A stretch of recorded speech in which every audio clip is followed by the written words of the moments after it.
Era alguma coisa assim? É. Fica à vontade. A ideia, né, falando para os meninos que já estão aí, estou vendo que já tem alguns alunos, já tem uma audiência boa.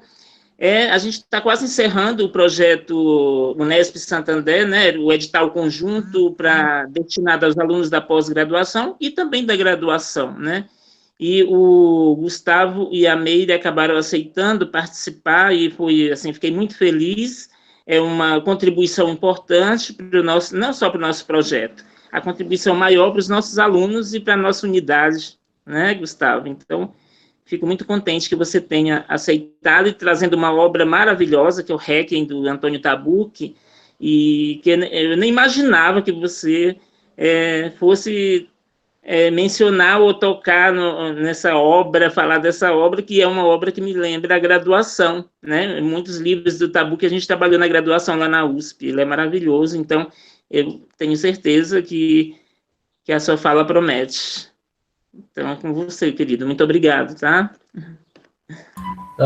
Francisco, eu que agradeço, né, a oportunidade também de estar aqui. Assim como no dia, né, que a gente esteve junto no evento de abertura com o Coame, assim, acho que eu tô dizendo isso porque, apesar... Tenho trazido muito essa imagem, viu, Francisco, assim, nas lives que eu tenho participado, claro, também muito dependendo, né, dos temas, mas fundamentalmente, assim, se alguém já participou de alguma outra live comigo, eu peço perdão por me tornar repetitivo em certa medida, mas se é o caso, mas tem um historiador da arte, filósofo que me interessa muito, que é o Georges Dilberman. Eu não sei se vocês conhecem, né? O Dilberman, ele foi objeto do meu doutorado, assim, de uma parte do meu doutorado, né?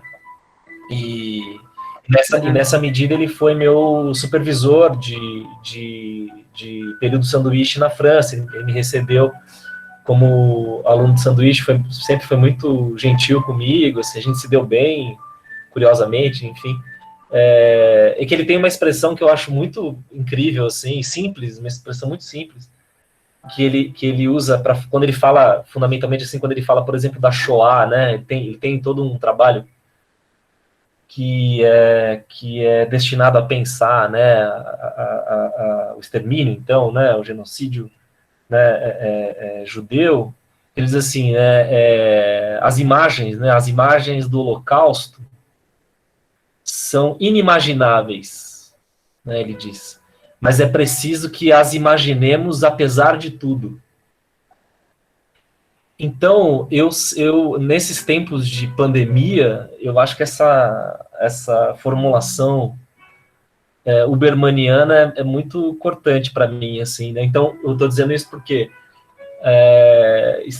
a oportunidade de estar ali com o Coame naquela ocasião e estar aqui hoje discutindo uma coisa que, na verdade, né, na qual eu não sou especialista, né? Aliás, muito longe disso, é uma tentativa de criar, de produzir coisas apesar de tudo, né? Apesar de tudo que a gente está vivendo, que a gente está passando. E tem um segundo aspecto que eu acho importante, assim. Gente, dá licença, eu só vou encostar a porta aqui, só um segundinho.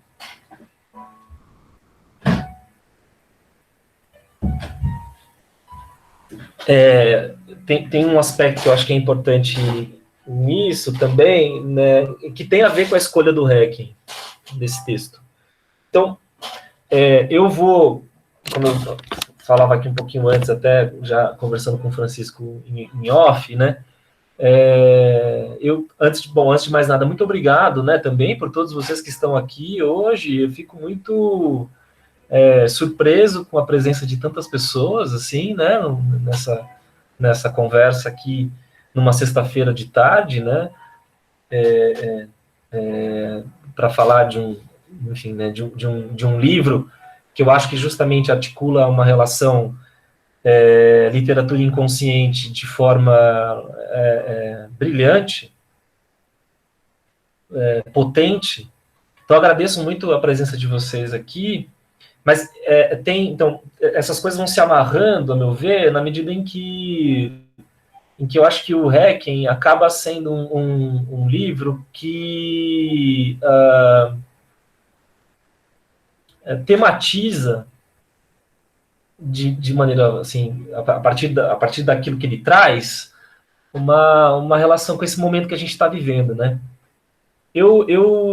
Assim, quando a gente propôs a ideia, acho que a Carol, né, eu não sei, Carol, você pode me dizer, assim, você compartilhou, né, aquele trecho que eu mandei, as pessoas acessaram aquele trecho, ou Sim. As pessoas tiveram a oportunidade de ler o livro?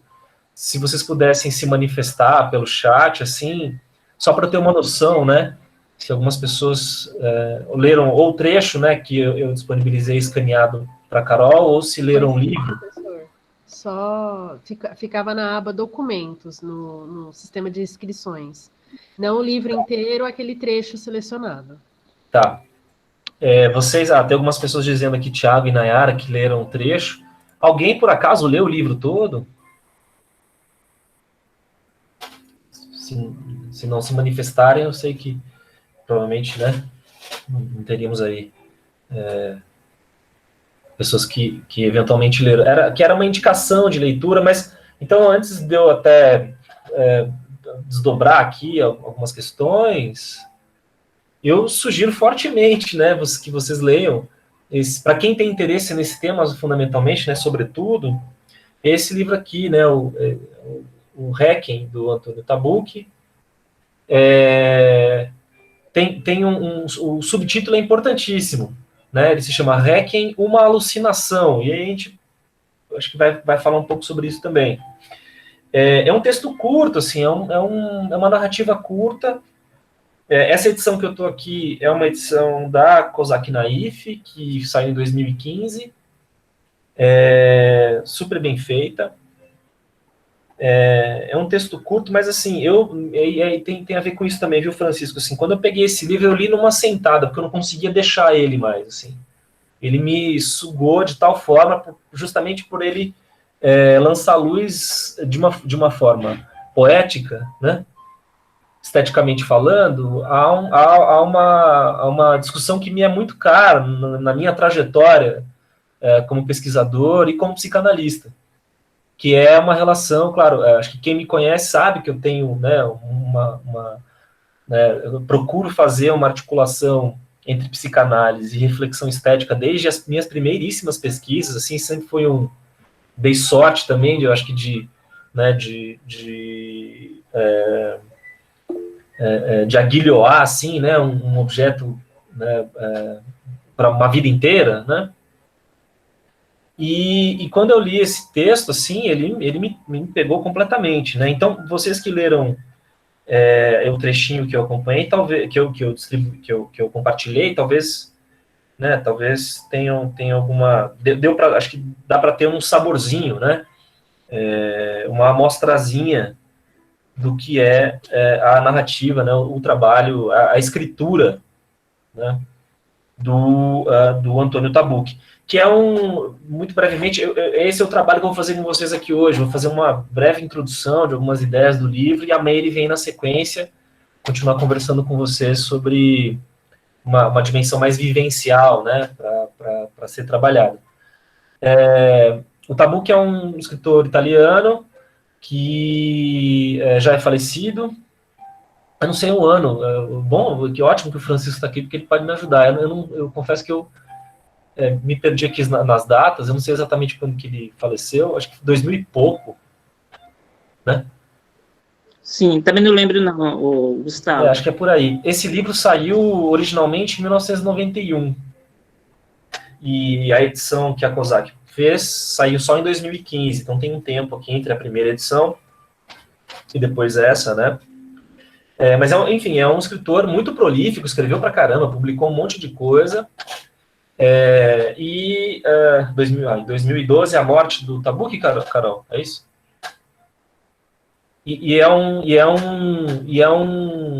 Também um escritor que se posicionava claramente à esquerda, em termos políticos, né?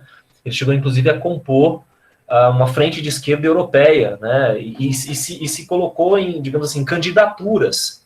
E ele mesmo dizia assim, não, são candidaturas que é uma espécie de anticandidatura, em certa medida, mas eram candidaturas que ele queria participar no sentido de ocupar espaços, mas a rigor ele não queria ser político, né, mas ele achava importante que ele subscrevesse justamente, né, essas candidaturas de esquerda na Europa.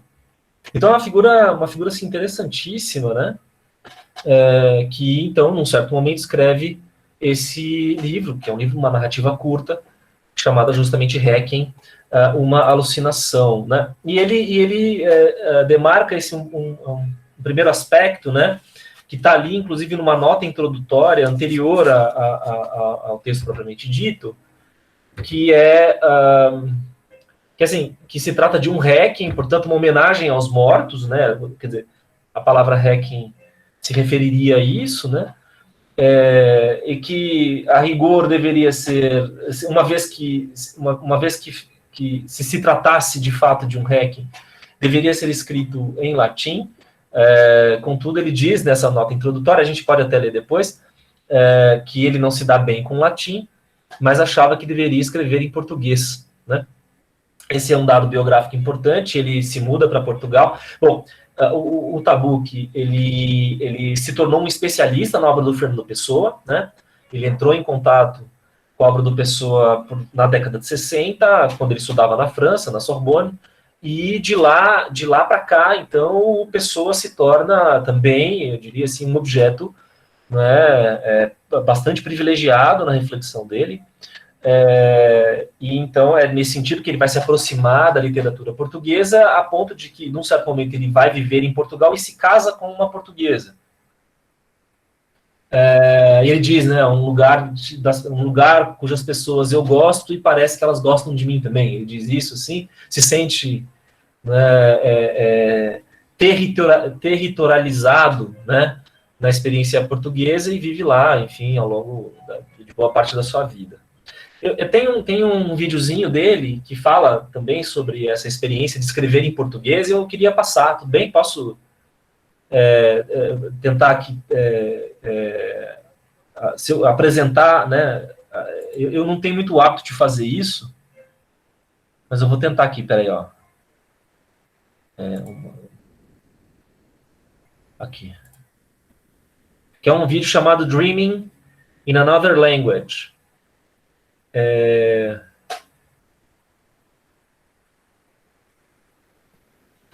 Deixa eu.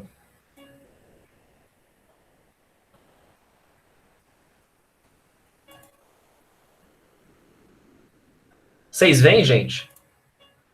Requiem è un libro che è scritto in un'altra lingua. Dunque non è la mia lingua materna. Io non sono bilingue. Il bilinguismo appartiene ai bambini che sono cresciuti contemporaneamente in due universi linguistici e hanno imparato le due lingue insieme.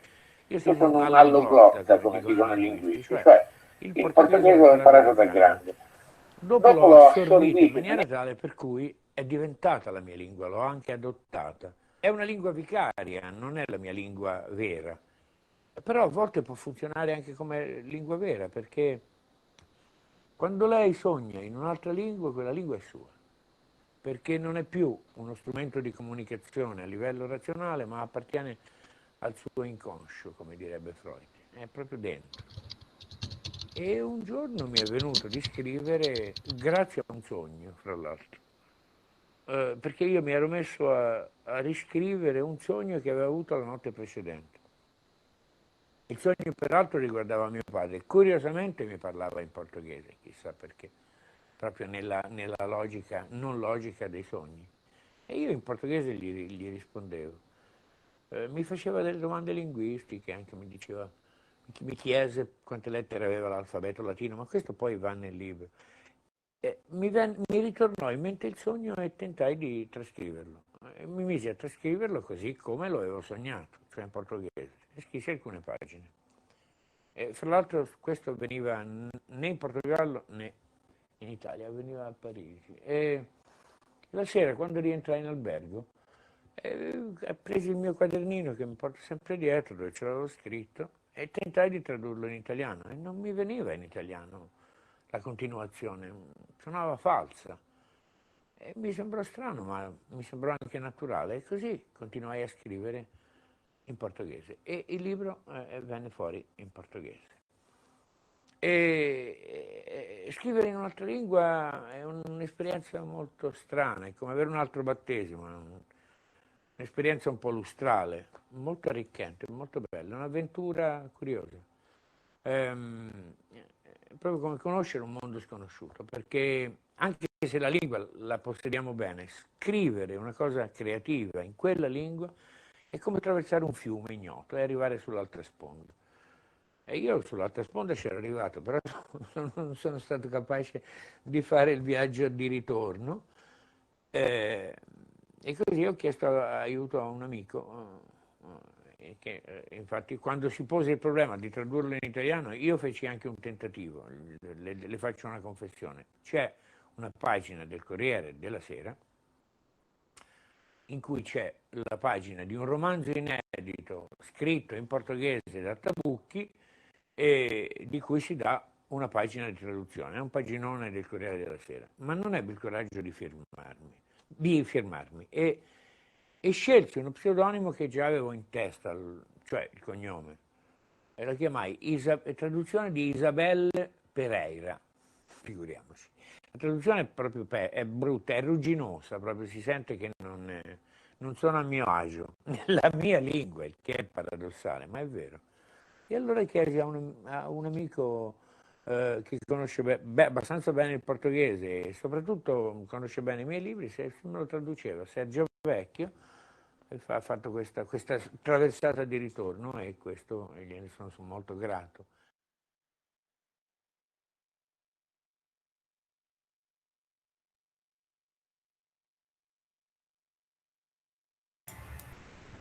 Bom, parei aqui.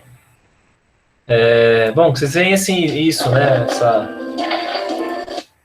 Essa dimensão, assim, né? De uma. Enfim, dessa transposição, justamente, né? Da própria língua, né? O que produz uma linguagem, né? Quer dizer, produz também uma diferença de linguagem, né? Na nota introdutória a esse hacking, eu vou ler para vocês porque é muito interessante. Ele diz assim: essa história que se passa no domingo de julho, numa Lisboa deserta e tórrida. Então isso é muito importante, né, nessa atmosfera alucinatória dessa narrativa, né? Se vocês aí, aqueles que leram o trecho, acho que já podem se aproximar um pouco dessas ideias, né? É uma Lisboa deserta e tórrida. É o hacking que a personagem, a quem chamo eu, teve de executar neste livro. Essa é um pouco também uma das razões pelas quais eu escolhi esse texto, porque, bom, se vocês vierem depois a fazer a leitura do livro, também verão que, assim, essa dimensão, ou seja, há uma Lisboa deserta e tórrida, no sentido de que as pessoas não estão na cidade, né? As pessoas se deslocaram para outros locais em função do calor, ou seja, parece uma cidade, né, digamos assim, em pandemia. Tem uma coisa, tem esse tom assim, né? Vocês certamente se lembram, eu não sei como é que está também, né, na cidade de cada um de vocês, mas no início da pandemia, ao menos, né, num certo momento, acho que todos nós, né, vivemos um tempo numa cidade assim, numa cidade deserta, né? Aqui no caso deserta e tórrida, porque ela estava quente, é um verão, e o verão, de fato, verão em Lisboa é quente pra caramba, né, muito quente, e as pessoas então não estão na cidade. Se alguém me perguntasse, continuo aqui com o Tabucchi, se alguém me perguntasse por que é que essa história foi escrita em português, responderia que uma história como esta só poderia ter sido escrita em português e pronto. Mas há também outra coisa a especificar. Em rigor, um hacking teria de ser escrito em latim, pelo menos é o que prescreve a tradição. Ora, acontece que eu, infelizmente, não me dou bem com o latim. Seja como for, percebi que não podia escrever um hacking na minha língua, e que precisava de uma língua diferente, uma língua que fosse um lugar de afeto e de reflexão.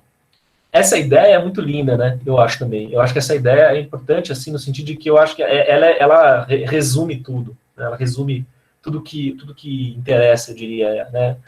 Nesse livro. É disso que se trata, digamos, né? Um livro que tematiza, que traz justamente para nós essas duas ideias conjugadas, afeto e reflexão, né? Cuja junção também, né? Claro, indiretamente falando, numa certa, eu chamaria assim de uma certa corruptela, né? Que se refere à psicanálise, né? Então, veja, essa nossa oficina aqui de hoje visava trabalhar essa dimensão, né, inconsciente e literatura. Vou tentar falar um pouquinho mais sobre essa dimensão do inconsciente, mas, bom, quando Freud inventa a psicanálise, né, ele inventa a psicanálise dizendo que o aparelho psíquico era povoado basicamente por dois elementos, afeto e representação. Então, quer dizer, ou seja, afeto e pensamento, né? Representação no sentido daquilo que ele, inclusive, vai chamar de processamento secundário, portanto, pensamento. Veja, o Tabuk aqui se aproxima de uma maneira inequívoca da psicanálise, embora não a nomeie, né? Ele diz, né, esse texto se refere justamente a isso, né? Ou seja, esta língua, né, esta língua a qual ele se refere, que é justamente o português, portanto, que é uma língua que, né, que ele passa a habitar, né, esta língua é para ele um lugar de afeto, né, e reflexão. Este Requiem, continuando, este Requiem, além de uma sonata, é também um sonho, durante o qual a minha personagem vai encontrar vivos e mortos no mesmo plano. Pessoas, coisas e lugares que precisavam talvez de uma oração que a minha personagem só soube fazer à sua maneira através de um romance. Essa ideia também é muito importante, ou seja, a atmosfera onírica, né, digamos, né, vocês vão ler, né, o texto em algum momento, né, eventualmente, assim, e vão perceber, né, um meio caminho, eu chamaria assim, um meio caminho entre sonho e alucinação. É esse o subtítulo, justamente, né, do texto, uma alucinação, mas isso não basta, né? Há uma dimensão onírica, fundamentalmente a partir da dimensão da construção de imagens que vão se associando. Então tá aí mais uma referência, né? Eu estou aqui propondo a vocês uma referência indireta, né, à psicanálise, na medida em que a problemática do sonho, que, como vocês sabem, é a espinha dorsal, né, do pensamento freudiano, da construção, né, do edifício freudiano, o sonho é também aqui um objeto, né, concorrente com a alucinação. Vocês viram no vídeo, justamente, que também esse texto ele é decorrente de um sonho que o Tabuk teve, um sonho que ele teve com o pai, que vai aparecer no livro também, né? No trecho que eu selecionei para vocês, isso não aparece, mas em outro momento isso vai surgir no livro, né? E é muito interessante ele justamente contando isso, é um sonho que ele tem com o pai, e é um sonho que acontece em português em Paris, né? Que não é nem na Itália, nem em Portugal, Paris, que é justamente o local no qual ele estudou e no qual também ele se deparou com a obra do Fernando Pessoa, né? Então, vejam, quer dizer, há aqui mais um elemento, e ele mesmo, né, ele acaba citando Freud, né, nessa breve entrevista aqui que eu passei para vocês, e num outro momento, inclusive no livro, ele vai falar do Jung. Então há aqui, né, assim, textualmente, toda uma referencialidade, né, à dimensão do inconsciente, que eu diria então que é o do inconsciente psicanalítico, né. Eu vou terminar de ler a nota, senão eu vou fazendo associações também, que eu acabo sou envolvido pelo texto e fazendo associações. Eu queria retomar aqui para depois eu falar um pouco sobre essa dimensão do inconsciente, né? E assim, do inconsciente, fundamentalmente do inconsciente psicanalítico, né? E por que eu acho que isso autoriza, então, pensar esse texto a partir daí. Tem também essa última dimensão que eu queria articular antes de concluir essa parte, que é a própria dimensão associativa, né? Quer dizer, tem aqui o texto ele é construído a partir daquilo que Freud chamava de associação, né? Associação de ideias, né? Ou associação livre, no caso, né? Associação livre de ideias. O texto é muito interessante isso, que ele não tem uma preocupação, digamos assim, racional, não tem uma preocupação, né, cognitiva, né, de uma organização cognitiva. É claro que a gente está falando de literatura, então nós temos aqui uma narrativa muito bem construída, mas o modo de funcionamento dessa narrativa é altamente influenciado pela dimensão da associação livre, que é, como dizia o Freud, a regra de ouro da psicanálise, né? Ou seja, para quem não conhece a psicanálise, eu entendo que, né, talvez tenhamos aqui muitas pessoas que não sejam exatamente estudiosos disso, é que, como dizia o Freud também, a associação livre é a regra fundamental, ou seja, a regra sine qua non, que sem ela não há psicanálise, né? Quer dizer, você pode abrir mão de uma série de outras ferramentas e dispositivos que se encontram na clínica psicanalítica, mas a associação livre não, né? Ela é a condição para que uma psicanálise possa acontecer. Ou seja, vejam, nesse sentido, né, e eu quero voltar depois a falar do inconsciente, não basta que haja inconsciente, né, quer dizer, sem dúvida, se há inconsciente, há psicanálise, né, então, digamos assim, se há inconsciente, é possível que a psicanálise possa advir, é possível uma psicanálise, uma vez que haja inconsciente, né, mas isso não basta para que uma psicanálise possa acontecer, né, é preciso associação livre, ok? Então, bom, depois eu quero voltar, acho que vou concluir justamente com essa ideia de inconsciente, mas retomando aqui nessa nota introdutória, que eu acho muito importante, então ele diz, né, este Requiem, vou repetir aqui, este Requiem, além de uma sonata, é também um sonho durante o qual a minha passagem vai encontrar vivos e mortos no mesmo plano, pessoas, coisas e lugares que precisavam talvez de uma oração, como diz oração, que a minha personagem só soube fazer da sua maneira através de um romance. Mas, acima de tudo, este livro é uma homenagem a um país que eu adotei, que também me adotou, a uma gente que gostou de mim e de quem eu também gostei. Então, também, vejam, tem essa dimensão, né, alucinatória, né, afetiva e, ao mesmo tempo, alucinatória, no sentido de que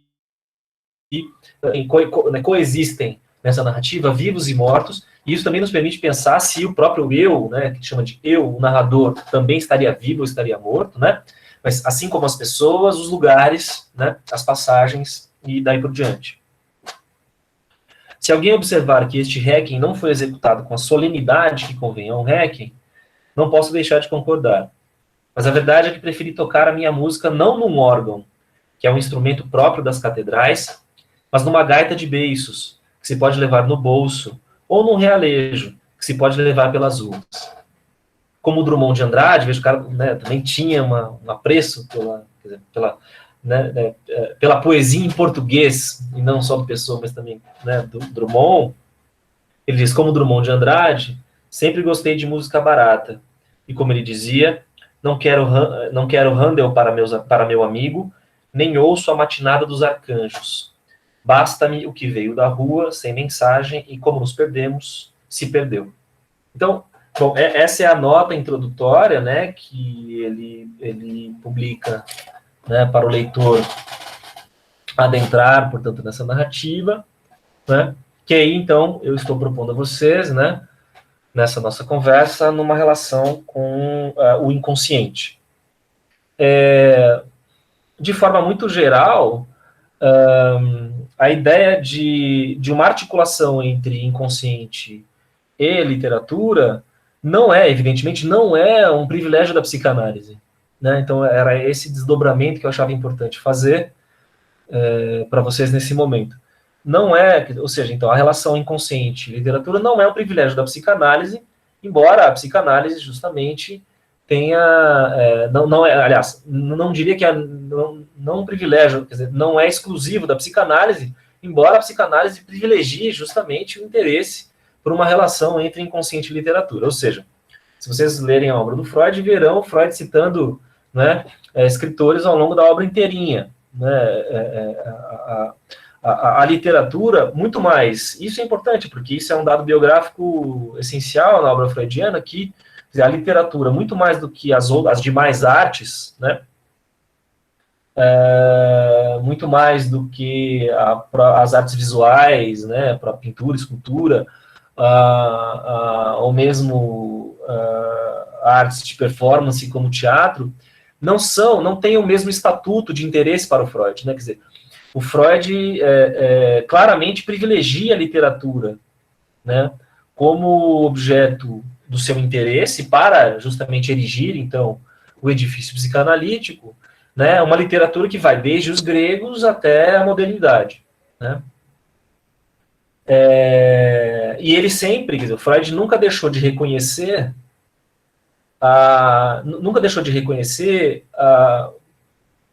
o que eu poderia dizer assim, quer dizer, o Freud dizia o seguinte, assim, os artistas, e particularmente os escritores e poetas, né, dizer, os artistas, no geral, chegam antes que os psicanalistas, chegam a verdades psicanalíticas antes dos psicanalistas. Quer dizer, né, o escritor, o poeta, intui, né, justamente,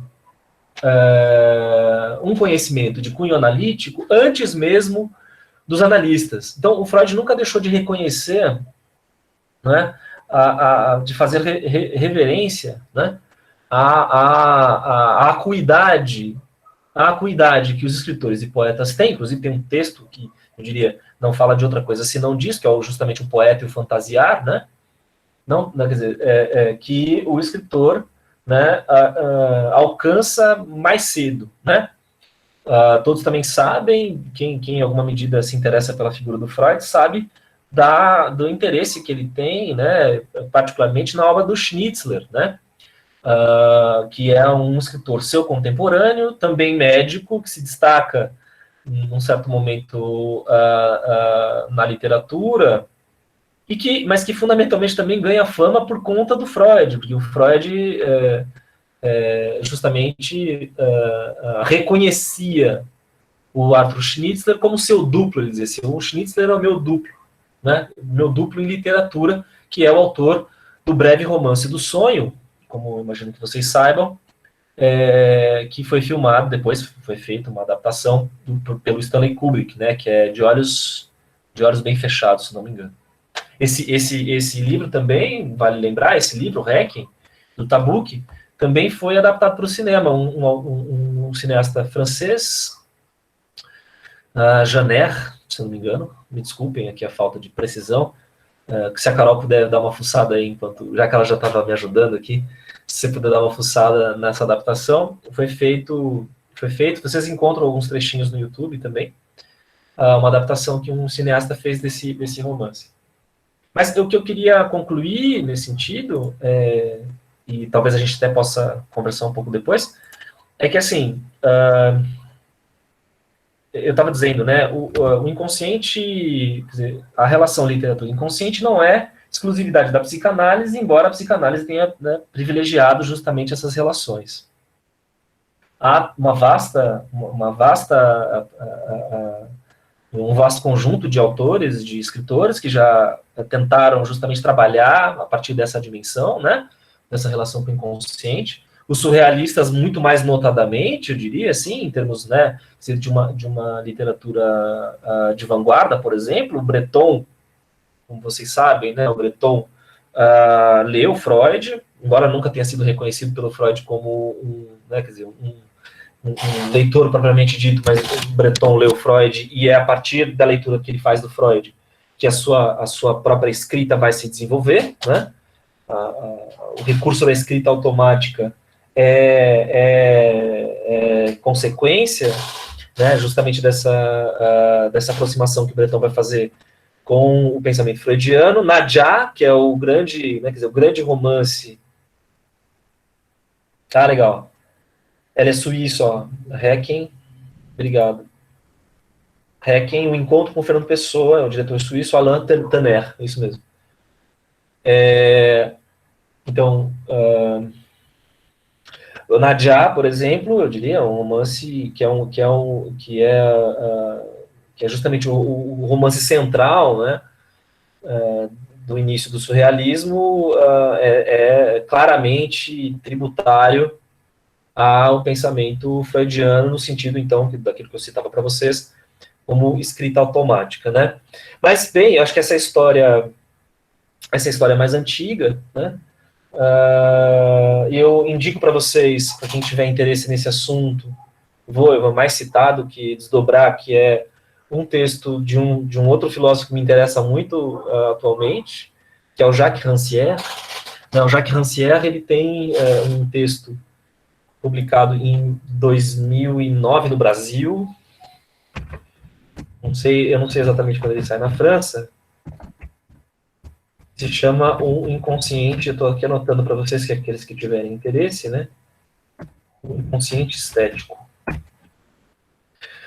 Eu acho essa obra de enorme importância na minha pesquisa recentemente. Ela, inclusive, ela é objeto do meu pós-doutorado, cuja pesquisa ainda se estende até o momento, assim, pretendo ainda continuar trabalhando com esses temas, no qual justamente o Rancière vai tentar mostrar a origem da psicanálise, quer dizer, a origem do inconsciente psicanalítico, leia-se, né, que o inconsciente pensado pelo Freud, a partir de um regime estético das artes. Então ele vai dizer assim, bom, ele vai dizer o seguinte, né, vou dizer aqui muito brevemente, assim, ele diz, o inconsciente estético, né, é uma condição de possibilidade para o inconsciente psicanalítico, ou seja, há uma temática, há uma dimensão do inconsciente que já surge no regime estético da arte, que ele localiza, né, um regime estético que entra junto com a modernidade, né, a modernidade, então, inaugura um tipo de produção estética que inclui o inconsciente, de tal forma que servirá de preâmbulo para a invenção da psicanálise, né? Essa é a tese que ele está levantando nesse livro, e eu vou aqui só, para justamente concluir a minha parte, mostrar para vocês qual é a relevância, ou mesmo qual é a pertinência, melhor dizendo, disso que eu estou falando, e por que, então, Hacking se tornou objeto, né, dessa nossa atividade, né? Na edição que saiu aqui na COSAC, tem aqui um pós-fácil, escrito por ele mesmo, que ele vai justamente tentar circunscrever, não é, certos elementos, então, que concorreram na escrita desse livro. E ele vai concluir de forma que eu acho absolutamente lapidar para a gente pensar essa última contribuição que eu gostaria de fazer, e depois a gente pode conversar, também não quero tomar muito tempo, né, da atividade que vem na sequência. Mas ele diz assim, isso tem a ver com a ideia, né, do romance ter sido escrito numa língua que não é a dele. Ele fica o tempo todo, essa é uma questão para ele, interessante, se torna uma questão para ele, né, a ideia de escrever esse romance numa língua que não é a dele. Quem sabe se um romance escrito numa língua que não é a nossa, não poderá nascer de uma minúscula palavra que, essa sim, é exclusivamente nossa e não pertence a mais ninguém. Aí ele conclui, às vezes uma sílaba pode conter um universo. Então, é esta frase que conclui o pós-fácil, justamente, escrito em 98, para essa edição que saiu, escrito em 98, e que saiu, então, nessa edição de 2015, na edição da COSAC, e que foi publicado pela primeira vez na Nouvelle Revue Française, em 1999, essa frase aqui, ela é justamente tudo aquilo que o Jacques Rancière está tentando provar, né, no que diz respeito à origem da psicanálise a partir daquilo que ele chama de um inconsciente estético. Então ele diz assim, né, às vezes, vou repetir, às vezes uma sílaba pode conter um universo. Bom, essa ideia, né, de que uma sílaba pode conter um universo, ela permite a existência da psicanálise. É ela, justamente, que permite a existência da psicanálise. Ou seja, né, em outras palavras, de um certo inconsciente, de um inconsciente tal como descrito pelo Freud, no caso, né? O Rancière, então, para concluir aqui, ele resgata, né,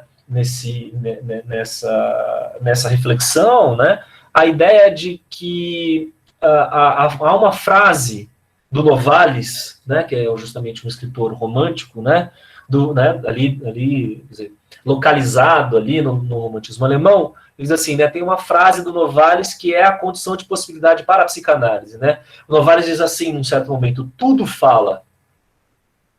Então, esse tudo fala, ou seja, né, numa sílaba pode caber, é a mesma coisa, eu diria, né, quer dizer, mais contemporaneamente, isso que está dizendo o Tabuk, né, quer dizer, tudo fala, né, numa sílaba, não é muito diferente de dizermos que numa sílaba pode caber o universo. E é justamente isso que a psicanálise vai fazer, né, ou seja, nascendo rente à modernidade, a uma certa modernidade literária, que ele vai chamar de regime estético da arte.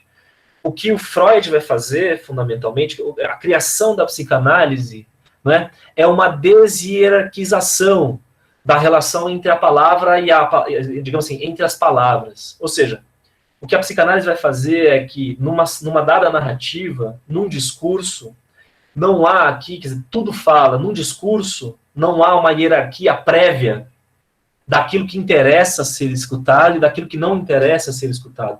O critério de interesse para aquilo que deve ou não deve ser escutado é um critério outro. Quer dizer, não é um critério estético, não é um critério, sequer um critério cognitivo.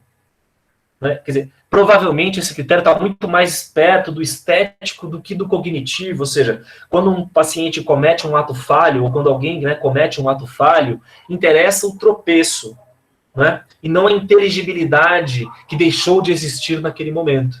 Então, ou seja, né, eu entendo que esse livro, nesse sentido, ele celebra uma relação entre literatura inconsciente de uma forma absolutamente singular na história, digamos assim, na história da literatura mais recente.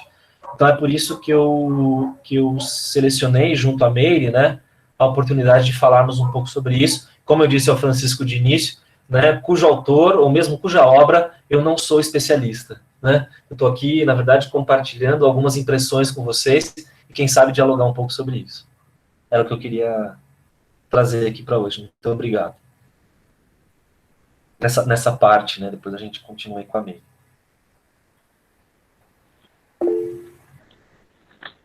Obrigado, Gustavo. Posso fazer uma pequena observação? Talvez você tenha algo a me dizer sobre isso. É interessante, dentro dessa ideia do que tudo fala, né?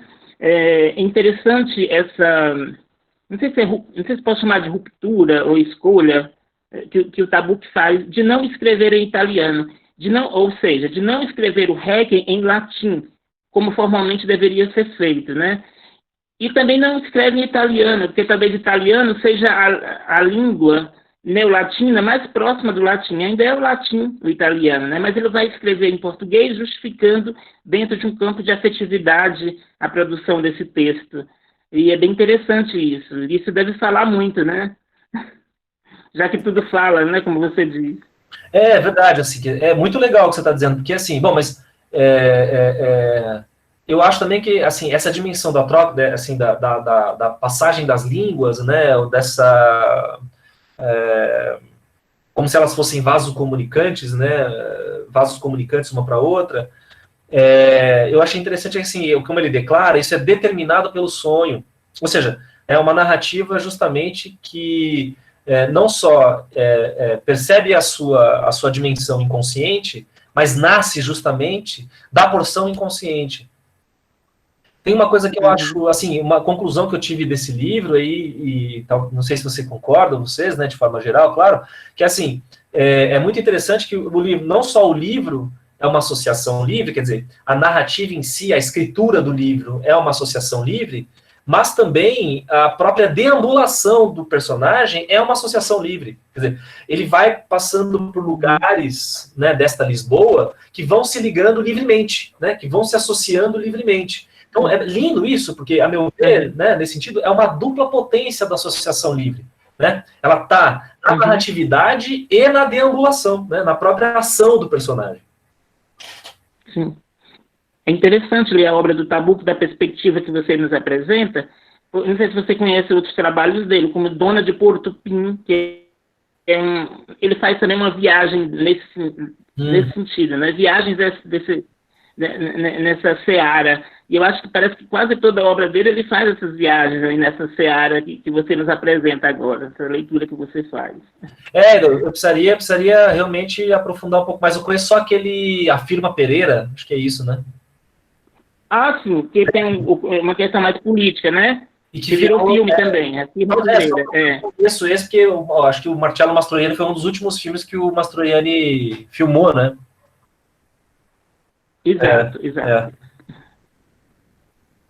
Então, assim... Bem, agora eu deixo para outro... Não, imagina. Não, assim, eu não queria ser tão acadêmico, mas a ideia era como eu disse para vocês, não é um assunto do qual, na verdade, eu sou especialista. Mas eu acho que justamente é disso que se trata, assim, né? De celebrar uma dimensão dessa relação que é muito singular. Então, se mais alguém quiser, claro, senão a gente passa para a atividade que a Meire preparou aí na sequência. Mas também, eu lamento até, gente, eu não vou poder ficar, eu tenho uma outra reunião aqui, mas também, se alguém quiser continuar conversando sobre isso, eu deixo meu e-mail aqui, vou deixar aqui disponível, quem tiver a fim de falar mais sobre isso, se não agora, né, mas também eu não queria atrapalhar a atividade que vem na sequência. Não, Gustavo, aqui, se tiverem alguma questão, quiserem fazer, acho que não tem problema. Se quiserem fazer alguma questão.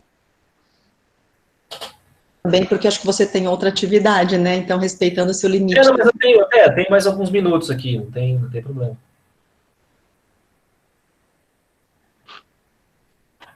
Espero que vocês tenham aproveitado de alguma forma, assim.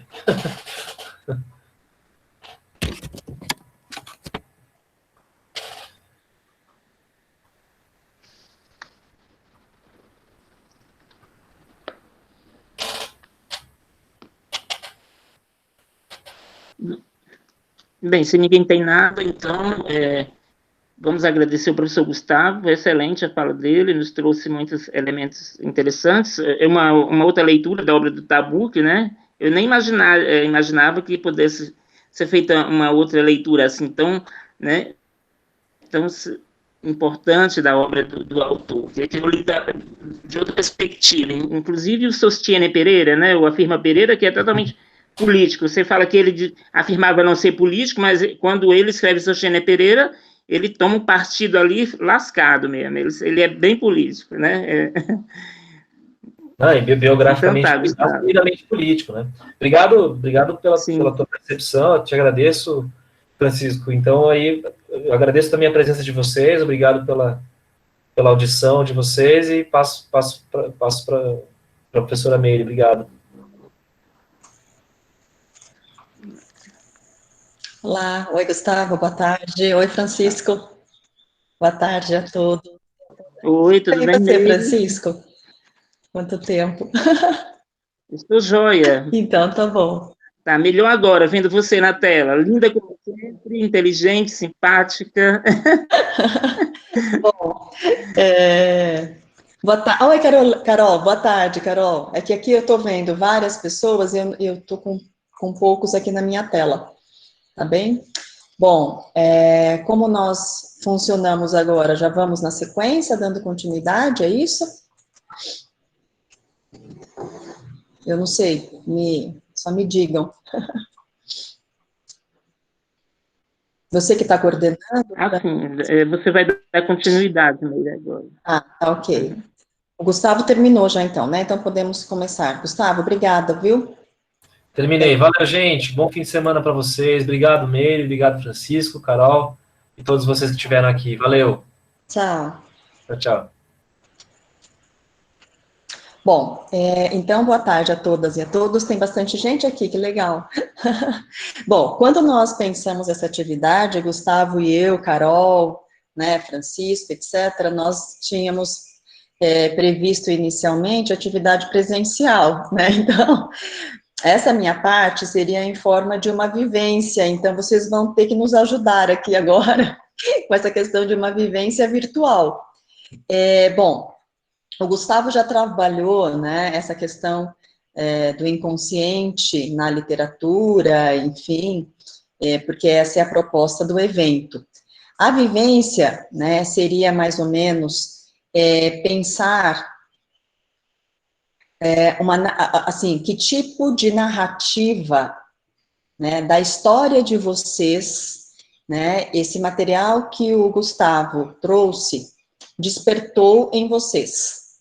E aí, eu também pensei, né, conversando com a Carol essa semana, que também estamos vivendo este momento extremamente delicado, denso, único, desta pandemia que gerou tantas transformações e mudanças na nossa vida. Então, talvez a gente também pudesse pensar, né, que tipo de material, que tipo de conteúdo, que tipo de ressonâncias, né, estamos produzindo, ou, na verdade, que tipo de ressonâncias este momento que nós estamos vivendo pode estar produzindo, né, por associação, por ligação, por redespertar memórias, né, naquilo que nós, em psicanálise, denominamos de inconsciente, que foi o que vocês conversaram, né, eu não sei se vocês leram a obra que o Gustavo indicou, mas pensando um pouco nessas ressonâncias inconscientes, tá bem? Então, eu selecionei aqui, eu preciso ver como eu vou conseguir apresentar. Como eu apresento um vídeo do YouTube, gente? Porque eu selecionei um poema do Oswaldo Montenegro para passar aqui como disparador. Alguém pode me ajudar, Carol? Se eu colocar aqui... Oi. Coloca apresentar agora, e aí vai compartilhar a sua Na minha tela. tela, né? Uhum. Tá ok. É só um minutinho. Aí vamos Então. ver se o som vai sair normal, professora, senão a gente vai precisar ajustar uma configuração. Ah, ok. Tá.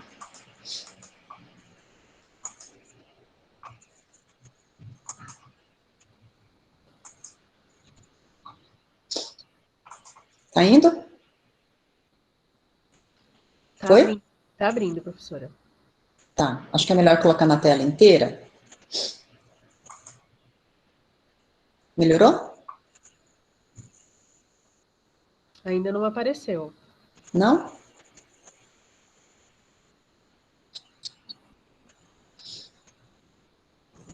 Nada? Para mim ainda não, não sei se Não? demais. Qual que é o poema, professor? Para mim apareceu. Apareceu? Tá aparecendo? É metade. Para mim apareceu. É, e os outros, será? Eu não consigo ler o chat, gente, senão... Aparecendo, professora. Apareceu também. Apareceu? Vamos ver se o som funciona, então. Eu vou ligar, vocês me dão um retorno, por favor, tá?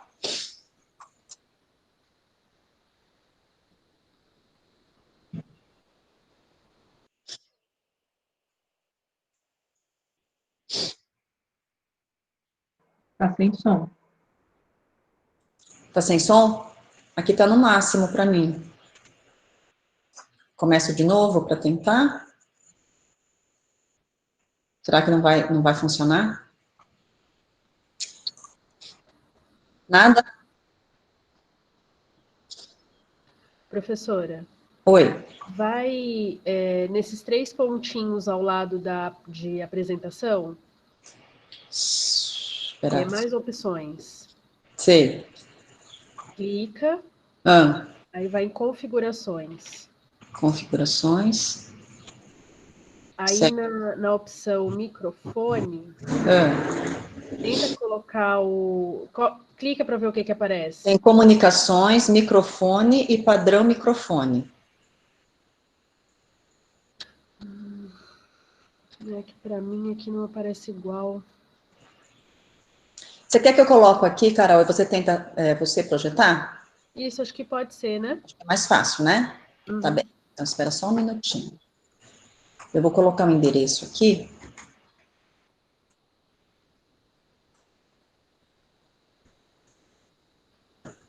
Pronto. Enquanto isso, eu vou parar a apresentação. Espera só um pouquinho.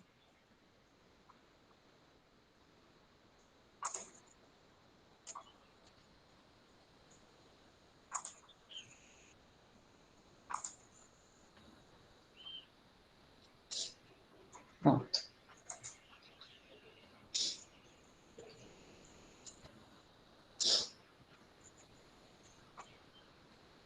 Enquanto a Carol vai tentando, eu vi que tem alunos do curso de psicologia, tem várias pessoas que eu não conheço que devem ser do curso de letras, de história, de outros cursos, né?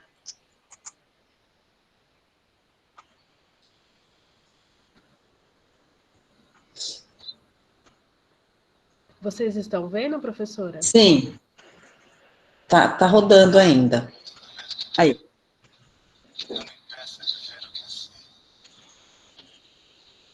Que a morte de tudo em que acredita no ditado dos ouvidos é boca. Porque metade de mim é o que eu grito, mas a outra metade é silêncio. Que a música que eu sou longe seja linda, ainda que tristeza. Que a mulher que eu amo seja para sempre amada, mesmo que distante. Porque metade de mim é partida, a outra metade é saudade. Que as palavras que falo não sejam ouvidas como prece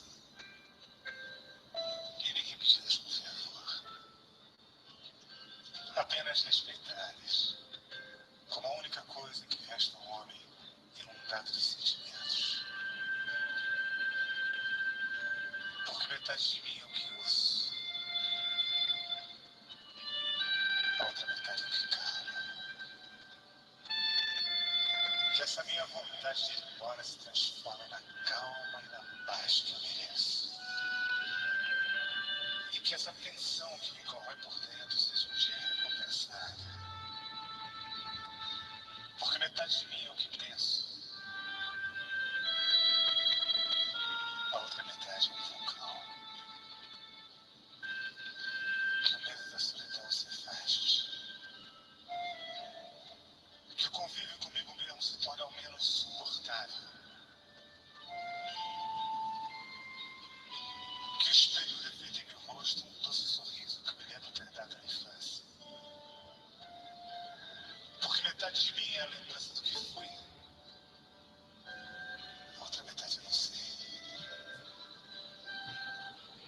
Que não seja preciso mais do que uma simples alegria para me fazer aquietar o espírito. E que o teu silêncio me fale cada vez mais. Porque metade de mim é abrigo, mas a outra metade é cansaço. Que a arte nos aponte uma resposta, mesmo que ela não saiba. E que ninguém a tente complicar, porque é preciso simplicidade para fazê-la florescer. Porque metade de mim é plateia, a outra metade é canção. E que a minha loucura seja perdoada. Porque metade de mim é amor, e a outra metade também.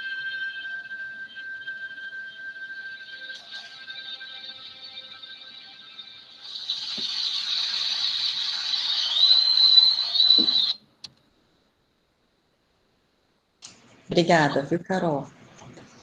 Bom, eu acho que a ideia agora dessa segunda parte era dar um pouco de voz a vocês, né? Ou seja, tudo que vocês ouviram, quem conseguiu ler a obra que o Gustavo indicou. Eu trouxe esse poemazinho só também para servir como algum disparador, para a gente poder conversar um pouco, né, ou produzir uma narrativa, ou várias narrativas, ou várias vozes, né, do que está sendo essa experiência, né, das ressonâncias que se tem produzido durante esse tempo de distanciamento, de isolamento, de sofrimento, que tem talvez despertado tantas coisas nessas nossas várias metades, não é? Porque acho que quando ele fala no poema que metade de mim é amor e outra metade também, eu não sei se nós estamos conseguindo nos localizar dessa maneira agora, né? Então acho que a ideia agora era ouvir um pouco as ressonâncias e tentar produzir algum tipo de narrativa, de pensamento, de fala, de palavras, né? O Gustavo disse que o inconsciente fala de tantas maneiras, né? E então acho que a ideia agora seria tentar pensar um pouco isso. O que é que tudo que vocês viveram durante esse tempo, 1 hora já, né? O que isso impactou, produziu em vocês?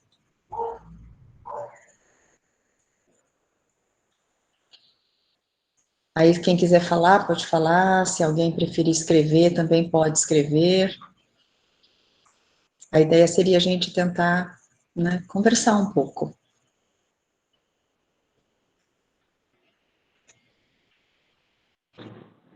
O Neide, posso falar? Claro, Francisco. Achei interessante um trecho desse poema do Oswaldo Montenegro, que, aliás, eu sou muito fã, né? Faz um tempão que eu não ouço Oswaldo Montenegro, mas adoro todas as letras dele. Fiquei pensando, né? Metade de mim é amor e a outra metade também é amor, não é isso? Sim. Quando começou essa pandemia, eu alimentei uma forte esperança de que isso se concretizasse entre as pessoas, né? Verdade. Que a questão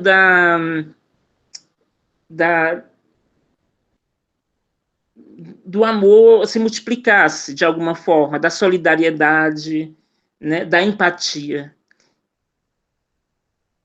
E isso não se concretizou, de como a gente esperava, pelo menos. Isso ficou muito isolado entre pequenos grupos, que acabaram se manifestando, né, de forma mais solidária, mas ficou restrito a pequenos grupos, né?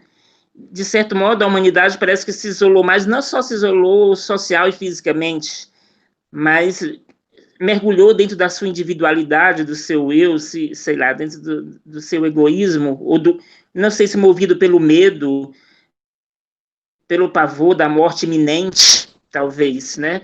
Isso me lembrou muito a narrativa da peste negra europeia no livro do Decameron, do escritor italiano Boccaccio, que lá também as pessoas enlouqueceram. Umas bebiam, outras cantavam, outras faziam a caridade.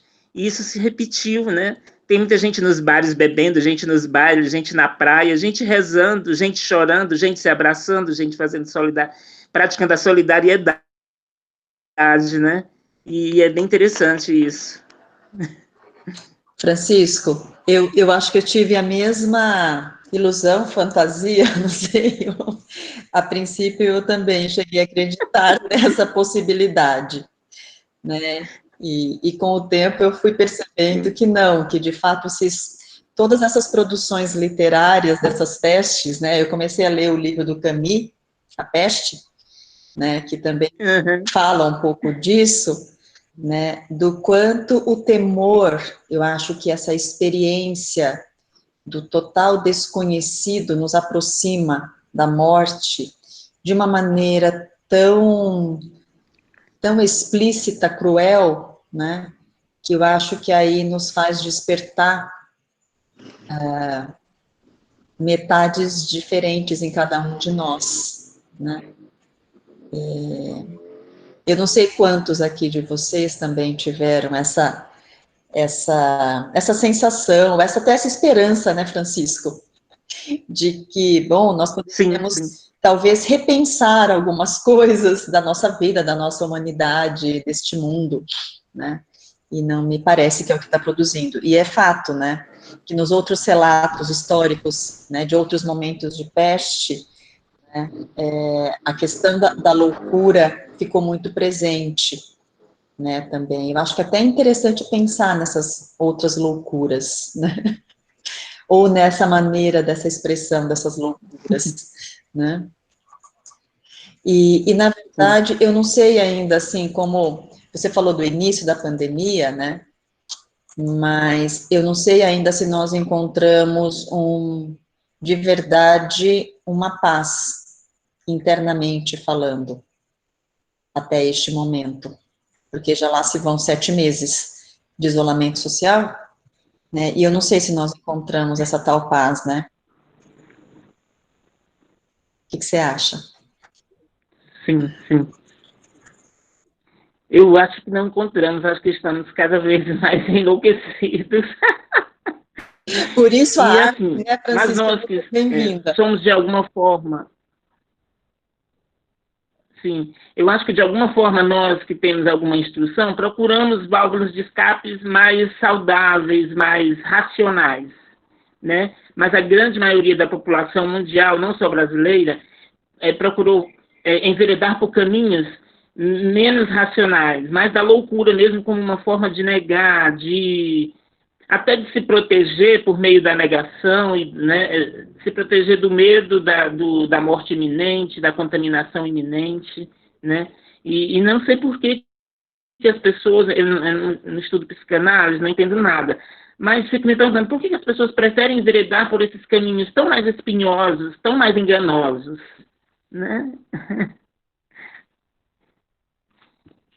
Professora, Então, sim, por favor. Eu ia fazer uma pergunta também parecida com essa.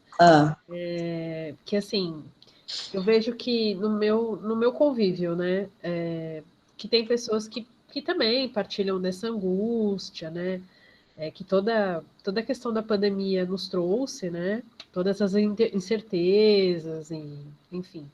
Mas também vejo, assim, principalmente na internet, né, nas nossas redes sociais, isso que o professor colocou, assim, eu não sei se isso foi positivo, de alguma maneira, não digo negar a pandemia, mas levar com brincadeiras, vamos dizer assim, né? Então, os memes, essa coisa toda que é da rede social, né?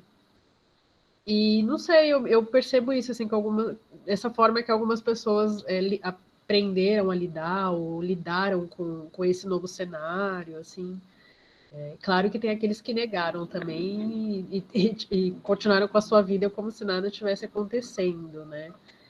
E, enfim, é isso. Eu ia perguntar também se há alguma razão, assim, porque pelo menos dizem que o brasileiro mais lidou com essa questão da pandemia dessa maneira, né? Eu não sei se isso é uma coisa nossa, né? Enfim. Tá. Deixa eu ver aqui se mais alguém gostaria... Ah, sim, Francisco. Sim, então, complementando a pergunta ou a observação da Carol, eu não vejo isso, assim, essas manifestações nas redes sociais, a gente até, de uma perspectiva mais política, a gente até fica se perguntando, é porque esse povo está mais voltado para a questão ideológica e política que está aí instaurada, né? Mas se a gente voltar atrás na história, no Camus, no Decameron, na gripe espanhola, não foi diferente. Porque a loucura e essas práticas loucas, elas são mais uma maneira de relativizar o medo. As pessoas têm consciência do perigo. Todas têm. Então, essas eu vejo como uma forma de relativizar o medo. Né? A relativização de tudo. Né? Sei lá. Não sei se estou equivocado também, posso estar. Vamos pensar, Francisco. Vamos pensar juntos, né? Tem vários estudantes de psicologia aqui que eu conheço. Olha, vocês querem fazer alguma contribuição? Querem pensar alguma coisa em conjunto aqui? Tem alguma reflexão, alguma coisa? Não? Bom, enfim, sintam-se à vontade, tá? Quem quiser, mas olha, eu acho que tem uma questão. Eu escolhi esse poema do Oswaldo Montenegro porque ele fala da questão das metades, né? E aí eu acho que isso nos remete muito a essa dimensão, mesmo isso que o Freud denominou de inconsciente, né?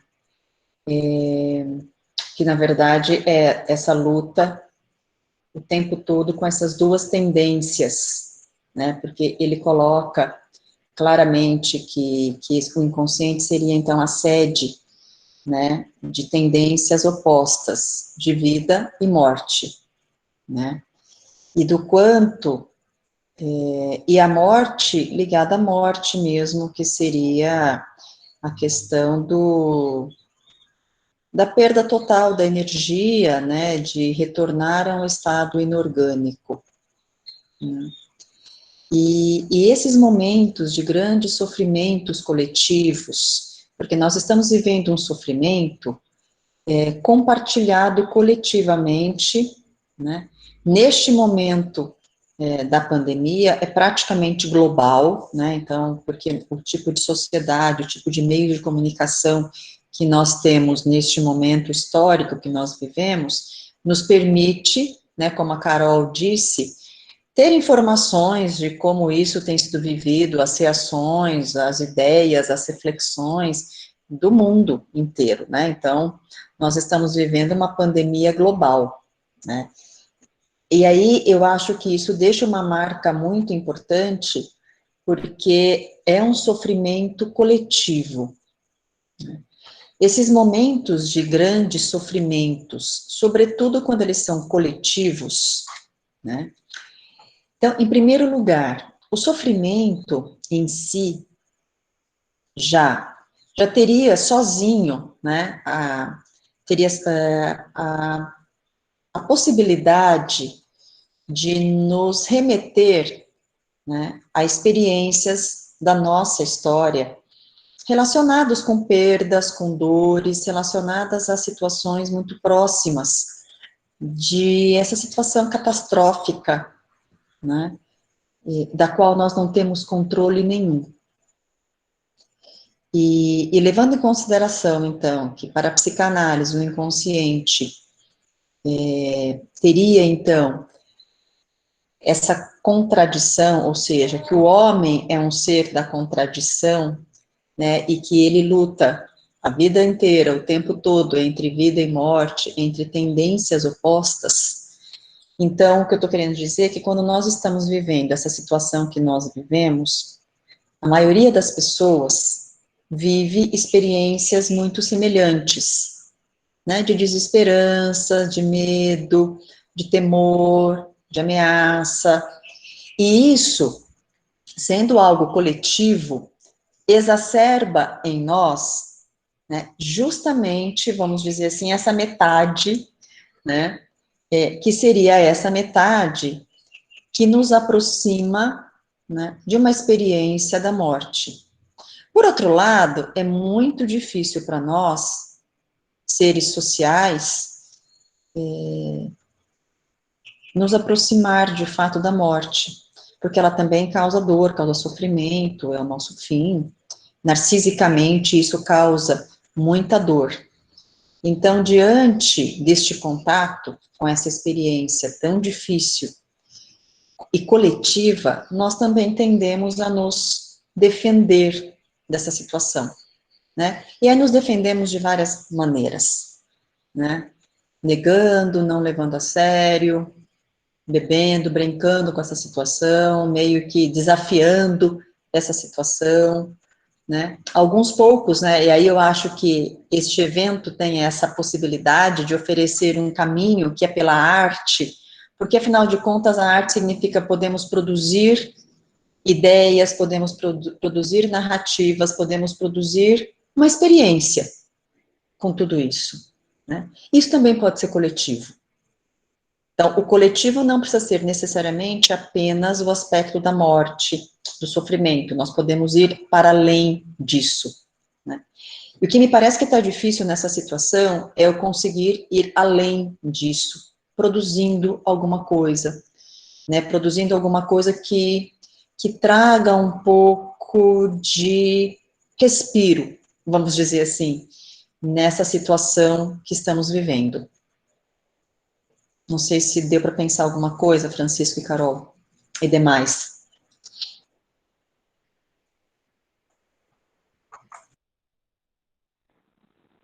Olha, basta a gente pensar, Leire, que na raiz, que a arte, a palavra arte, ela é a raiz da palavra articular, né?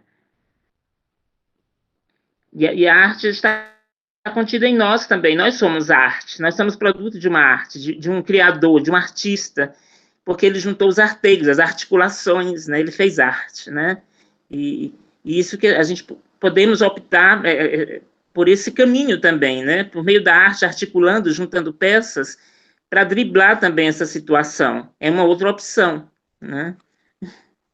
Francisco, você falou isso, e eu me lembrei de uma outra palavra aqui, que isso está virando associação livre, né? Mas assim, você falou da arte, de articular, e eu pensei do vínculo, né? Porque vínculo também é ligação, né? É construir pontes, tem se falado muito isso hoje em dia, né? Ao invés de levantar muros, construir pontes. E vínculo também é ligação, então, dentro dessa perspectiva que você está colocando, a arte, ela pode nos articular em nós mesmos, nos articular com os outros, promover, né, uma série de articulações. E, de certa maneira, isso também é um vincular-se, né, que é produzir justamente essas ligações. E, na verdade, assim, você sabe que é interessante, Francisco, que no conceito de pulsão de vida do Freud, quando ele usa metaforicamente Eros, né, para usar a figura da mitologia grega, ao denominar a pulsão de vida, ele usa a Eros, né, e para ele a pulsão sexual, né, que tem como uma das expressões o amor, tem como base de funcionamento ligação, ou estabelecer ligações, que seria estabelecer ligações afetivas, seria estabelecer através do compartilhamento, né, isso geraria cada vez ligações em unidades maiores, né. E veja que interessante, a pandemia nos tirou justamente isso, né, nos exigindo isolamento, e aí nós nos vemos, né, sem a possibilidade, né, dessas articulações, dessas ligações, desses vinculares, né? E isso eu acho que nos remete a experiências muito anteriores, né? Porque, afinal de contas, também, a morte precede um pouco a vida, né? E aí eu acho que essas experiências catastróficas, sobretudo quando elas são compartilhadas, elas nos remetem a essas experiências muito mais regredidas em termos de psiquismo. O que você acha? Sim, eu acho que sim. E eu acho também que essa peste moderna, deveria nos permitir que nós, já que a gente está impedido de se articular de alguma forma, então que nós façamos essa rearticulação em nós mesmos, né? Que somos também uma peça, que somos peças feitas de artigos, de artículos, de articulações, né? Então, sozinho na sua casa você pode fazer arte, se rearticular consigo mesmo, fazer as pazes com você, com seu apartamento, né, com seus livros, até que tudo passe. Produzir alguma coisa, ressignificar alguma coisa, não é? Olhar para as memórias, enfim, rearticular mesmo, que eu acho que essa palavra que você está usando, né? Fazendo essa ponte com a arte, né? Sim, sim. E eu acho que o nosso psiquismo também é isso. Porque a peste, ela é desagregadora. Ela é desagregadora, por um lado, mas, por outro, ela convida a uma rearticulação de tudo. Pelo menos nós deveríamos atender a esse convite, a uma rearticulação, né? Tem uma certa frustração em nós. No início, nós pensaríamos que essa rearticulação aconteceria no sentido mais amplo, né? No sentido mais global. Mas essa rearticulação, se ela não acontece no sentido mais global, que ela aconteça pelo menos no nosso pequeno universo, no nosso microcosmos, desculpa. Mas é isso, essa ideia que eu acho que eu estou levando para o lado da literatura e não consigo levar para o lado da psicanálise, porque não é a minha praia. Não tem problema, mas eu acho que literatura e psicanálise conversam muito, né, Francisco? Acho que só muda mesmo o tipo de linguagem, mas, enfim, o tipo de linguagem, eu digo, a arte traduz o inconsciente de uma outra maneira do que a psicanálise, né, mas eu acho que... Sim. Uhum. E eu acho que é fato, eu acho que a possibilidade de realizar essas articulações, por menores que elas sejam, né, seja no nosso mundo, seja conosco mesmo, com as pessoas que são próximas e que seja possível fazer isso, né, seria uma possibilidade de recriar, de ressignificar, de atribuir algum tipo de significado diante dessa experiência tão única que nós vivemos, né, porque para nós isso é uma completa novidade, né, embora para a história não, né, para nós seria, né. E eu acho que Sim. essas atividades... Eu cheguei a pensar... Pode falar, Francisco. Eu cheguei a pensar que a nossa geração passaria incólume.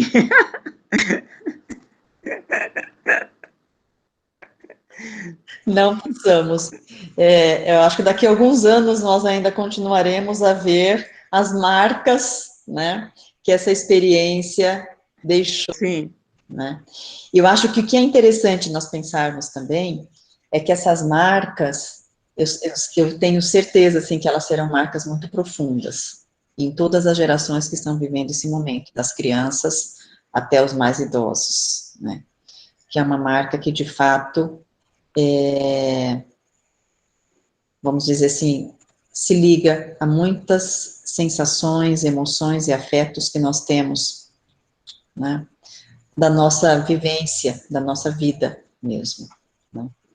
Então, acho que é muito importante olhar com muito cuidado e com muita atenção esse momento que nós estamos vivendo.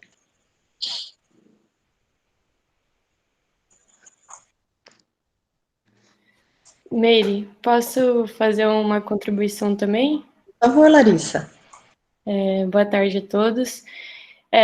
Sobre o tema, né, eu também me interesso bastante pela literatura e a psicanálise, né, e aí pensando, fazendo essa relação com a pandemia, durante a pandemia eu consegui me conectar melhor, né, com a literatura, e isso foi um ganho muito importante, assim, para mim, né, e uma das coisas que veio junto com esse momento foi um clube do livro, super informal, assim, que eu fiz com mais algumas amigas da psicologia também, né, e aí um dos livros que a gente leu, assim, já mais para, acho que era julho, agosto, né, já era mais para frente, assim, na pandemia, foi o livro do Desassossego, do Fernando Pessoa. E é um livro que desassossega, assim, completamente, né, e tem inúmeros trechos que acho que caberia trazer para endossar a discussão quanto da relação da literatura e o inconsciente, né, mas eu peguei um trechinho aqui para colocar no chat que para mim ficou essa sensação assim do que foi começar a pandemia, né? Eu vou colocar aqui no chat. Então tem esse trecho lá que diz: quem tem o hábito de sair do escritório às 6 horas e por acaso sai às 5, tem desde logo um feriado mental e uma coisa que parece pena de não saber o que fazer de si. E aí, feriado não no sentido de descanso positivo, né? Interpretei mais como um buraco, né? Assim, dessa quebra de rotina, né? Então, quem tem o hábito de sair às 6, né? Já está fazendo sempre a mesma coisa e não se repara que tem esse hábito, né? Então, a nossa rotina fora do isolamento, para mim, me parecia muito isso, assim, esse movimento de viver e nem sempre estar ali prestando muita atenção no que significa isso, até que, pum, você sai às 5 da tarde, ou seja, começa um isolamento, né, não é um isolamento qualquer, está relacionado com uma pandemia, então, essa frase, esse trecho, assim, desse livro me marcou bastante, nesse sentido de pensar o que essa pandemia significou também, em certa medida, que é essa coisa de não saber o que fazer de si, né, até conseguir minimamente se reorganizar dentro de uma nova rotina dentro de casa, né, é um desafio muito, muito grande. E aí fica esse feriado mental, não no sentido positivo, né? Mas é isso, esse livro é fantástico, assim, tem muitas contribuições, mas queria dizer isso. Obrigada. Larissa, obrigada, uma ótima indicação e uma ótima lembrança, né, o livro do Desassossego, o nome já está dizendo tudo, né, e eu acho que esse feriado também, né, acho que pensando o que você disse, o que o Francisco também disse anteriormente, qual é o contato que nós tínhamos conosco mesmos antes dessa pandemia? Porque agora com a pandemia a gente foi obrigado, de fato, a olhar para uma série de coisas, né, dentro de nós, né, ou seja, voltar o olhar para nós, como também para várias coisas das nossas vidas, da vida que nos compõe. E de fato, assim, eu não sei o que foi que nós encontramos, né, Larissa? Porque nós não tínhamos esse hábito, né, de, de olhar para nós mesmos, né? Sim, verdade. A gente acaba tendo que criar isso, né? Mas de uma maneira nem um pouco espontânea, né? E aí poder entrar em contato, falar mais sobre a literatura, né? Tem sido muito importante para ter esse respaldo, né? Em outros lugares também. Sim, sim, Francisco. Ô, Larissa, que trabalho interessante esse do pessoal que você traz, né? Tão bastante pertinente, porque a pandemia ela promove um desassossego, mas é um desassossego bem mais amplo, de um longo alcance, no sentido de que a gente estava tão bem com a nossa comidinha boa, nossas vidas a Florença tomar uma cervejinha, uma vida confortável, quando muita gente já estava no desassossego, no desconforto, ao nosso redor, e a gente não enxergava. E a pandemia também, isso saltou aos nossos olhos, né? Trouxe um desassossego para nós também, no sentido de que, nossa, mas tinha tanta gente assim no anonimato, na anonímia da vida, e a gente nem sabia, nem o governo sabia, ninguém sabia, né?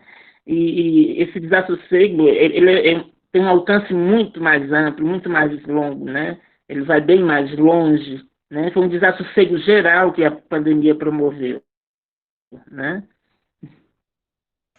E eu acho que isso causa muito incômodo.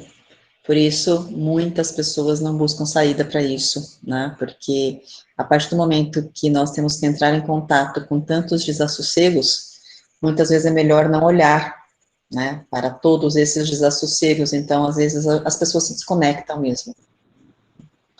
Eu acho que essa saída, Larissa, de fazer um grupo... Porque é mais fácil. Porque dói menos, já tem tanta dor, né, Francisco?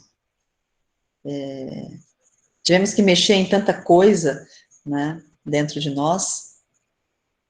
E eu acho que a arte é sempre um caminho muito possível e muito viável, né, Larissa? É como se fosse um caminho mesmo, né, de possibilidade. Sim, com certeza, Maíra. Acho muito importante. E aí, ninguém mais quer dividir alguma ressonância, algum pensamento, alguma ideia? Carol?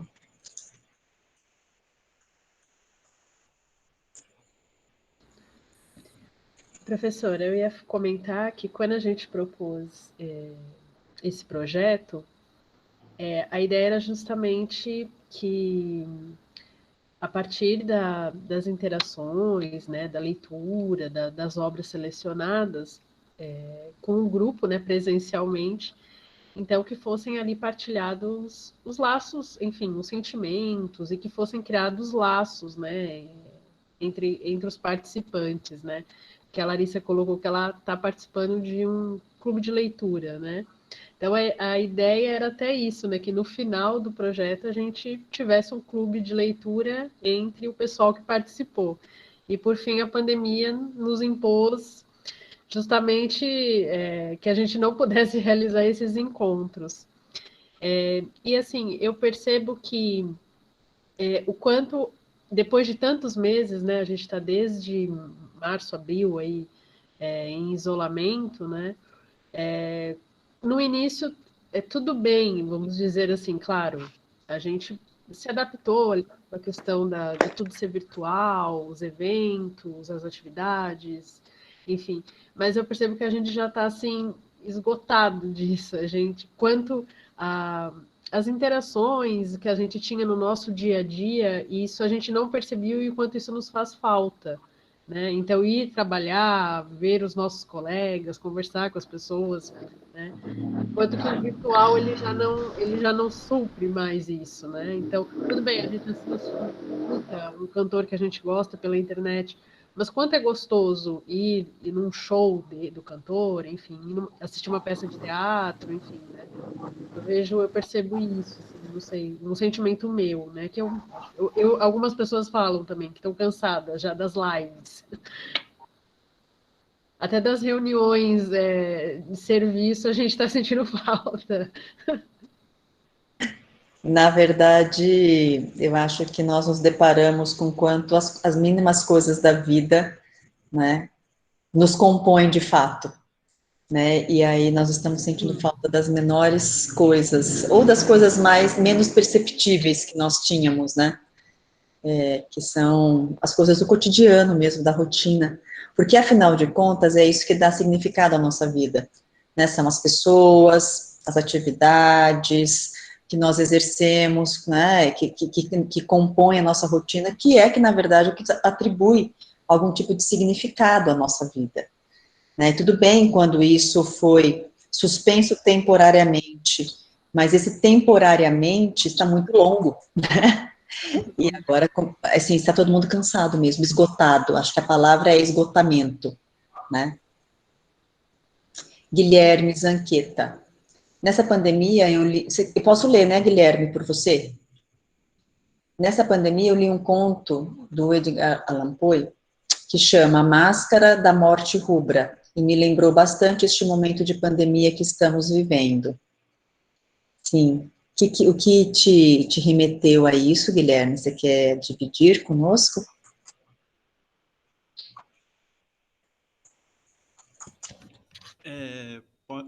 Pode falar? Claro, por favor. Basicamente, tava rolando meio que uma pandemia no conto e tava todo mundo reunido numa festa, num salão, e de repente chegou essa pessoa vestida com uma máscara vermelha e era a morte. E me lembrou bastante a pandemia, que era para estar em isolamento e muitas pessoas não estão respeitando. Me lembrei disso no momento que eu li. E essa morte nos rondando o tempo todo, né, Guilherme? Sim. Não é? E assim, isso vai dando uma angústia sem fim, não é? Porque a sensação, primeiro, que não vai terminar nunca isso, sim, né? Não sabemos nem quando vai acabar, né? Exatamente. Eu acho que nós nos deparamos com uma outra questão que é o tempo também, né? Então, essa morte que nos ronda e esse tempo que me parece que é um tempo que está longo demais, né, para aquilo que nós podemos suportar. Então, acho que isso também nos remete a uma experiência temporal, né, de vivência do tempo. Sim. E muito interessante também, muito obrigada. O professor Francisco deve ter algum comentário para fazer desse conto. Desculpa, Meire, eu não li esse conto ainda, mas é interessante, né? Porque essa morte que ronda, na verdade, essa morte ronda sempre, né? Independentemente de pandemia ou não. Mas ela ronda mais agora intensamente no sentido de que a grande maioria, ou a grande parcela da sociedade tenta ignorá-la, mas ela insiste em, mesmo mascarada, né, vestida com uma máscara rubra, ela insiste em passear entre todos aqueles, os que a temem e os que a ignoram. Independentemente dela ser temida ou ignorada, ela está presente, é uma sombra, é um fantasma, né, está ali, né? E o negar também a morte, eu ignorá-la, não quer dizer como que eu posso explicar melhor? Não quer dizer que é uma ignorância mínima, uma burrice, uma irracionalidade. É uma forma também de negação, né? Porque existem várias formas de negar, né? Não só negar por negar, né? Existem várias maneiras. Quando eu ignoro, eu nego não porque eu não tenho medo, pelo contrário, acho que o que ignora tem muito mais medo do que o que se reserva, né? E o ignorar é uma válvula de escape, né? Uma saída que a pessoa encontra, que o indivíduo encontra, né? Mas no fundo ele sabe que a morte está ali, que ele não vai se desvencilhar dela, e a qualquer momento ele pode ser, né, ser apreendido por ela, pode cair nas garras dela, né? Na verdade, eu acho que a morte nos ronda desde que nós nascemos, né, Francisco? Nessa situação de pandemia, exato, né, é concreta, a presença da morte é concreta, ela está aqui na nossa frente, né? Sim. E você tem toda a razão, a questão da negação, que eu acho que esse é um mecanismo que nós, brasileiros, estamos tendo que lidar o tempo todo, que está muito difícil isso, né, porque isso está em todas as esferas deste país. A negação sempre aparece no sentido de não entrar em contato com alguma coisa que pode gerar um sofrimento muito intenso. Então, as pessoas não negam qualquer coisa, e nem por qualquer motivo, né? Elas negam, de fato, conteúdos que, vamos dizer, que ao entrar em contato trariam muito sofrimento, e a pessoa não sente que ela tem recursos suficientes para enfrentá-la, né? Então, nega-se. Que é como se fosse assim, bom, não, então não estou vendo que isso existe, né? Mas a negação é um mecanismo muito requintado, muito importante para nos defender diante da dificuldade de entrar em contato, né, com algum conteúdo que realmente é muito sofrido. E nós estamos vivendo isso. Agora, uma coisa que se apresentou, muito forte nessa pandemia foi que eu percebi que os meus medos mais interiores, que estavam adormecidos e que não me incomodavam, vieram à tona. Pois é, isso é assim, eu não vou dizer interessante, porque não é interessante, né, Francisco? Pelo contrário, assim, não é interessante no sentido do agradável. Não. Mas o nosso funcionamento, a questão do inconsciente, né, inclusive acho que o Gustavo falou bem disso, assim, os conteúdos, embora nos pareçam que não existe uma lógica, porque não é uma lógica racional, né, os conteúdos, eles se ligam, né, eles se ligam pelo significado, eles se ligam pelo tipo de experiência que está ligada, né, e aí, numa situação dessas, como nós estamos vivendo, né, esta situação nos coloca em contato com uma série de experiências, e não são experiências agradáveis, né. Então, do ponto de vista psíquico, essas experiências que vivemos no momento despertam ou acordam de fato, você usou uma palavra bem interessante, acordam os nossos fantasmas. Aquilo estava adormecido, quietinho, guardado lá, quase praticamente esquecido, né? Mas o que vivemos agora, neste momento, né, é tão intenso que tem a capacidade de redespertar vários conteúdos. E aí, é até por isso que a experiência, né, da pandemia tem se tornado até mais difícil, mais sofrida, do que talvez ela seria se pensássemos só, né, se conseguíssemos isolar a experiência da pandemia. Por quê?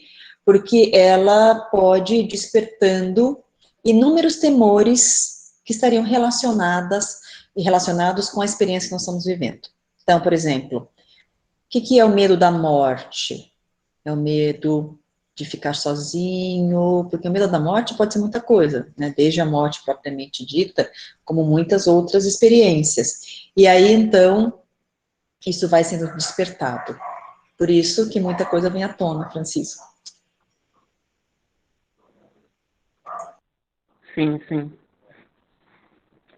Mas existe um processo de cura também, né? Porque é bom que isso venha à tona, de certa forma. Sim, sim. Não sei se é tão bom deixar isso soterrado tanto tempo. E não é nem tentando romantizar isso, né, Francisco? Mas, assim, pelo menos algo que era desconhecido torna-se conhecido, né?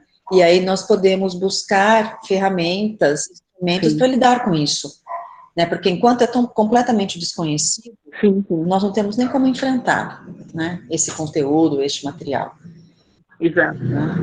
Então, de fato, isso pode nos levar, de fato, a um caminho outro de possibilidades, né? Desde que a gente consiga ir para além do sofrimento, né, ou da dor. Acho que entra uma outra possibilidade que acho que a Larissa e o Guilherme colocaram aqui, que quando nós buscamos significados, quando nós tentamos entender o que é essa experiência, nomear essa experiência, né, é uma tentativa, de fato, de elaboração dessa questão, ou dessas questões todas que vêm à tona. Então, isso seria uma tentativa de uma outra saída, né, e esta outra saída é para além apenas do sofrimento. A arte é sempre um caminho muito interessante para este tipo de experiência. A análise também, tá, gente? Fazendo uma propaganda aqui.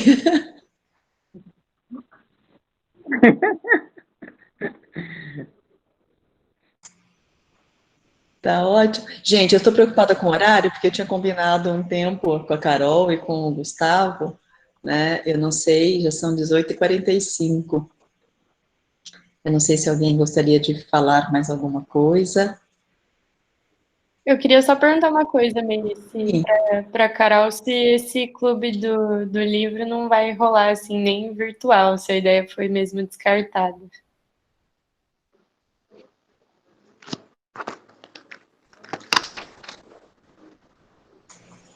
Carol? Eu não sei responder isso, viu, Larissa? Então, Larissa, a gente vai propor, né, para o próximo ano, esperando aí que, de repente, no próximo ano a gente tenha um outro cenário, né, e, enfim, dar continuidade, né, retomar essa ideia, porque eu acho que, como a gente teve que adaptar tudo muito rápido, assim, sabe, essa coisa de edital, pega o edital, como que vai fazer para desenvolver, isso prejudicou bastante os encontros e formar um grupo ali, sabe? Tanto que a gente percebe se os participantes, a gente teve outras rodas de conversa, não sei se você participou, ficava variando bastante, assim, então a gente não conseguiu ter um grupo, né? Coisa que talvez o presencial permitisse, né? Então, quem sabe ano que vem a gente consiga, né? Eu não sei se o professor quer complementar alguma coisa. Não, por enquanto não. Acho que como a Meire já tem outros compromissos, e alguns alunos nossos, acho que tem aula remota, agora às 19h, então é bom que a gente vá, né, Meire, concluindo, se é que você concorda, tá? Professor, eu acho que sim. Uhum. Eu só queria aproveitar para falar aqui para os presentes daquela oficina na quarta-feira. Na quarta-feira a gente vai ter a última atividade desse projeto, é uma oficina de expressão artística e pintura. Ela vai ser coordenada pelo professor Davis. E aí, então, quem pode participar, né? Quem, claro, tem interesse, né? Ela vai ser quarta-feira das 14h às 17h. E quem está em Assis, porque como a gente vai disponibilizar um kit de pintura, vai entregar para o participante, então a pessoa precisa estar aqui em Assis. Se caso alguém aqui tiver interesse, né, entre em contato comigo, pode ser por e-mail, tá? E aí a gente combina certinho, tá bom? Obrigada, professor. Imagina, Carol. Francisco, eu acho que nós podemos ir encerrando, né? Eu acho que talvez produzindo aqui uma reflexão do quanto este momento de pandemia nos convoca a tantas experiências, nos remete a tantas experiências e nos exige ter significado, buscar algum tipo, né, de significado diante de tudo isso que nós estamos vivendo. Então, acho que a dimensão do inconsciente é uma das questões que tem vindo muito à tona, por vários motivos, inclusive por esse que você citou agora no final, né? Aí eu acho que muitas obras literárias trabalham com várias dimensões do inconsciente, né? Acho que só conversando aqui já vieram outras ideias, outras indicações de leituras, e o quanto é importante dar voz, entender e perceber, né, que nós temos essa dimensão e que ela nos compõe. E, portanto, é muito importante conhecermos, dar significados e entrar em contato com esse nosso lado, com essa nossa metade, né, essa metade que muitas vezes parece invisível, mas não é tão invisível assim, né? Ela só se mostra de uma outra maneira, tá bom? Muito obrigado, Meire, foi maravilhoso. Foi muito bom essa conversa, muito boa essa nossa conversa, na participação das meninas também, de todos que não participaram, mas que de alguma forma estão presentes, ouvindo e vão levando alguma coisa, né? Claro. Assim, acho que o importante é que nós estamos aqui no espaço compartilhando ideias, estamos aqui juntos, né? Porque esse momento de isolamento, manter alguns encontros é essencial na nossa vida, Né? Eu gostaria muito de agradecer pelo espaço e por esse momento de compartilhar e de pensarmos algumas coisas. Muito obrigada. Ok. E é um prazer sempre estar com vocês. Tchau, Francisco. Tchau, Carol. Obrigada por Tchau. tudo. Tchau. Tchau, pessoal. Obrigada. Ô, Carol, Carol, tem mais alguma coisa? Hoje não, professor. Ah, tá ok. Então, um grande abraço. Tchau.